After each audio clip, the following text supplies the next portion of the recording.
میں اس کی آپ کے سامنے مثال دیتا ہوں. مثال سمجھیے.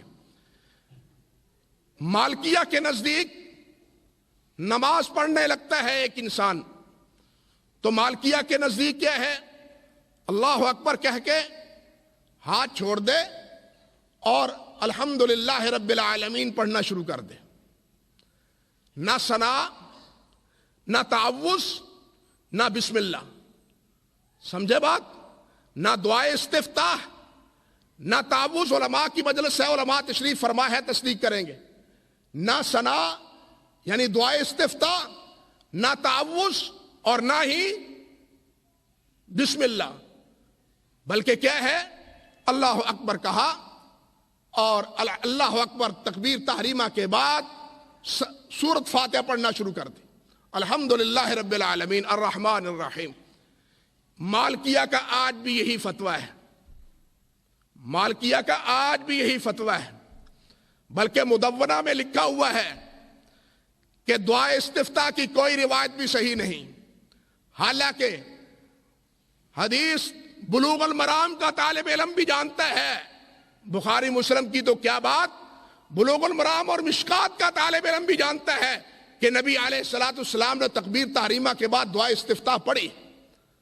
دعا استفتاح پہلے دعا پڑھی ہے، اس کے بعد آپ نے تعوذ پڑھا ہے، اس کے بعد آپ نے بسم اللہ پڑھی ہے. لیکن مالکیہ نہیں کرتے. اب آپ مجھے بتلائیں کہ ایک آدمی مالکی رہتا ہے تو وہ ان تینوں روایات پہ عمل کرے گا؟ زندگی بھر عمل کر پائے گا؟ جس کے بارے میں نبی علیہ السلام نے زندگی بھر عمل کیا. اللہ اکبر.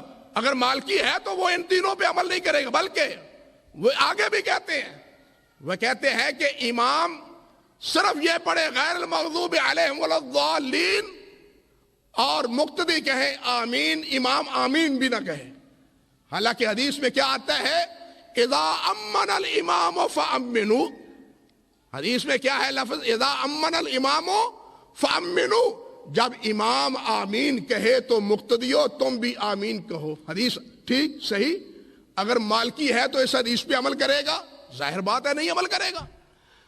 یہی بات تو میں کہہ رہا ہوں. بلکہ یہاں ایک عجیب لطیفے کی بات مولانا حسین احمد مدنی رحمہ اللہ کی ایک تقریر ترمذی چھپی ہے ہمارے پاکستان میں. انہوں نے تقریر ترمذی میں بڑا عجیب لطیفہ لکھا ہے.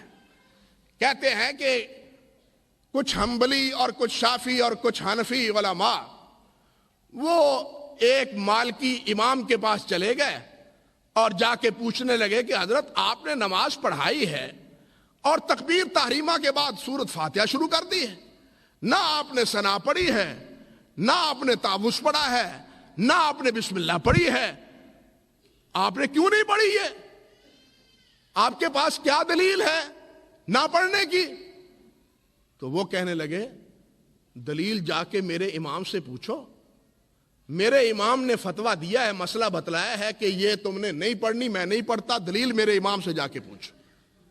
اللہ اکبر کبیرہ، اللہ اکبر کبیرہ. اب آپ ایمانداری سے سوچیں، اللہ کے لیے غور کریں کہ کیا حدیث پہ عمل کرنے کے لیے کسی امام سے پوچھنا چاہیے کہ حضرت جی ہم اس پہ حدیث پہ عمل کر لیں یا نہ کریں؟ اللہ کے نے تو کیا فرمایا؟ ما کان للمؤمن ولا مؤمنۃ اذا قضى الله ورسوله امرا ان يكون لهم الخيار. کسی کو اجازت نہیں ہے، لیکن اس فکر کے نتیجے میں اجازت لینی پڑتی ہے کہ حضرت اس پہ عمل کروں یا نہ کروں. اللہ اکبر کبیرہ. بھائیو یہ منہج طائفہ منصورہ نہیں ہے.